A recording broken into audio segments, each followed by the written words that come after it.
O, asan na yung pera? Yung benta mo. Ito lang po. Ito lang po, 200, ha? Ikaw bata, ha? Nakikita mo to? Ha? 250? Saan naabot to? Sa pagsusugal ko, ha? Mabihiri ka naman, ha? Ilang beses ko bang sinabi sa'yo, ayusin mo yung pagbebenta? Mama naman, hindi naman po para sa sugal kasi yan. Para sa ulam natin yan bukas. Ulam, ha? Sa tingin mo, sa ating dalawa, kung pang-ulam to mabubusog ako, hindi rin. Kaya nga nagsusugal ako eh. Para may makain tayo. Sa bagay, hindi naman kita dapat pakainin kasi wala kang kwenta. Kung may silbi ka at nakikinig sa nanay mo, sana, ha? Marami to! Marami to! Alam mo, ikaw, ang tigas ng ulo mo eh. Manang-mana ka sa tatay mo. Mami naman, ginawa ko naman po lahat ng inutos mo eh. Iiyan nga lang po kasi yung pera. Ikaw natuto ka lang magrason, ha? Saan ka natuto niyan, ha? Huwag mo ko sinasagot, nanay mo ko, dapat malaki yung utang na loob mo sa akin, kaya dapat sinusunod mo lahat ng inuutos ko sa'yo. Sorry po. Pero mama, totoo naman po kasi tsaka, di ba po nagpapadala din naman si Papa ng sustento sa akin? Saan po napupunta yun? Diba ngayon kini-question mo ko, ha? Ikaw, ha? Huwag mo kong pinagsasabihan at huwag mo kong pinapangaralan. Kasi hindi kita nanay, ako yung nanay mo. Naiintindihan mo? At kung sinasabi mo may pinapadala yung tatay mo, oo, meron. Pero kulang.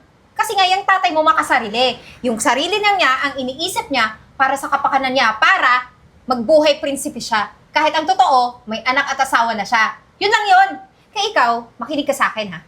Kaya sa oras na hindi mo ako mabigyan ng malaking halaga dyan sa mga benta mo, gugulpihin kita, hindi ako magdadalawang isip kasi napakatigas na ng ulo mo.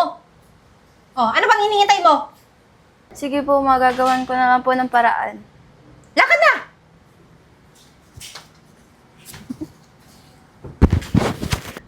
Sige sir. Sige po. Excuse po. Okay, sige po.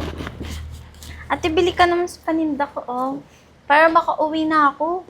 Teka lang, namumukhaan kita. Hindi ba ikaw yung anak ni Sir Renz? Ba siya ng pangalan mo? Ay, opo, ako po yun. Teka lang, ba't naman nagtitinda ka? Anong oras na? Dapat nakauwi ka na sa inyo. Naka-uniform ka pa. Kailangan po para po may pandagdag ako sa binigay kong pera kay mama.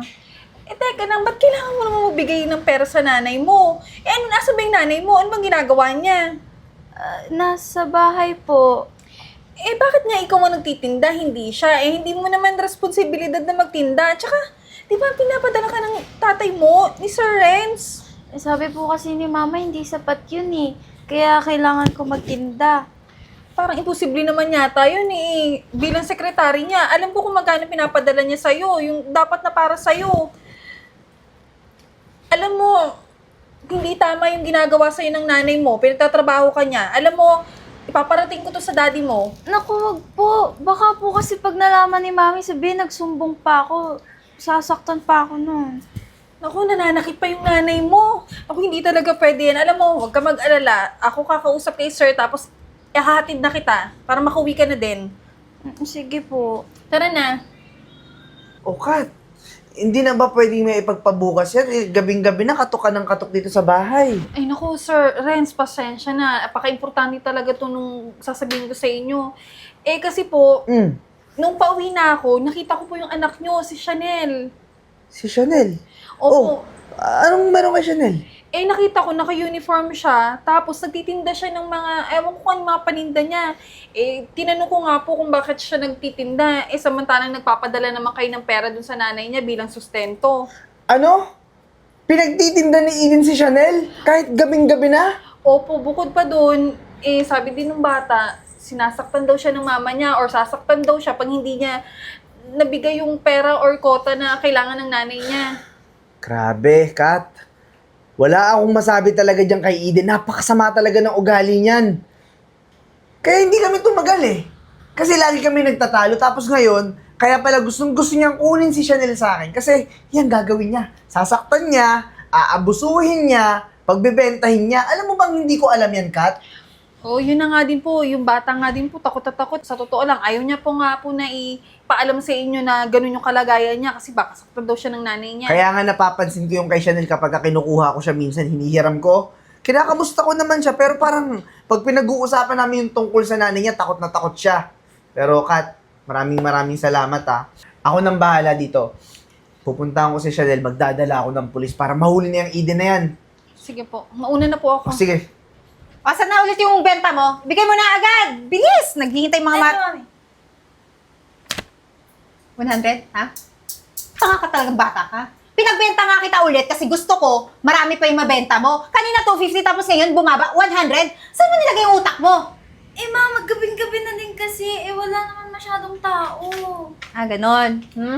Iniinis mo talaga akong bata. Wala ka talagang hiya, ha? Ha? Anong gusto mo, ha? Ha? Di ba sinabi ko gugulpin kita kapag hindi mo ako nabigyan ng maraming pera? Daddy! Anong ginagawa mo dito? ikaw anong ginagawa mo kay Chanel? Di ba obvious? Sinasaktan ko para matuto. Ang tigas ang ulo. Mana sa'yo eh. Napakakapal din talaga ng mukha mo, no? Ano? Asa na pupunta yung mga pinapadala ko para kay Chanel? Pinangsusugal mo? Pinangbibisyo mo? Daddy, Kahit layo sabihin mo ko- na ako dito. Ayoko na maiwan kay mami. Lagi niya ako sinasaktan, tapos pinagtitinda niya ako. Tumahimik ka. Eh, yung mga pasamo no, pag nagkikita tayo, ano yon? Hindi ba yun aksidente? Siya lahat may gawa ng daddy. Sinasabi niya lang na wag ako magsusubok kasi lalo niya dadamihan yung pasa ako. Kita mo na? Matagal ko na rin kutob yun, Eden. Matagal ko nang kutob na sinasaktan mo si Chanel. Anong pakialam mo? Anak ko rin yan, kaya may karapatan akong saktan yan. Kahit- At kung tatanungin mo, nasan yung mga pera? Oo, pinansugal ko. Bakit? Yun lang naman di ba yung halaga ng pera mo? Eden, wala akong masabi sa kasamaan ng ugali mo. Sarili mong anak kaya mong saktan? Para lang sa pera? Wala akong pakialam. Kasi alam mo, ha? Siyam na buwan, di ba? Nasa tiyan ko yan. Ako nagsakripisyo. Wala akong masabi sa'yo, Eden. Sabi nila kapag nanay, mas mahal yung anak kasi ikaw nga nagsabi. Dinala mo ng 9 na buwan. Pero ganito, sinasaktan mo. E di pues, ibahin mo ko sa iba. Hindi ako katulad nila. O ngayon, kung kukunin mo yung batang yan, edi kunin mo, wala akong pakialam, basta bayaran mo ko. Chanel, sa akin ka natitira, tsaka wala nang mananakit sa'yo kasi wala ka ng nanay simula ngayong araw. Chip! Teka lang, bakit may dala kang pulis? Ha? Teka lang, bakit mo ko Siguraduhin pupusasan? ko na mabubulok ka sa kulungan. Napakasama mo. Teka nga lang, ano ba? Tama na yan. Nanay ako, ha? May karapatan ako. Bakit mo ko pinapapulis? Bakit mo ko ipapakulong? Kakasuhan kita lahat ng child abuse. Lahat ng mga pasa, pinicturean ko lahat yon. Kaya Eden, malaking kaso mo, yung attorney ko aasikasuhin lahat para mabulok ka na sa kulungan. Sa tingin mo, mabubulok ako? Alam ko naman hindi ako matitiis ang anak ko. Kasi nanay pa rin ako. Di ba? Wala kang kwentang nanay. Chip, sige na, dali mo na siya. Tara na. Ano ba? Tawan mo ko!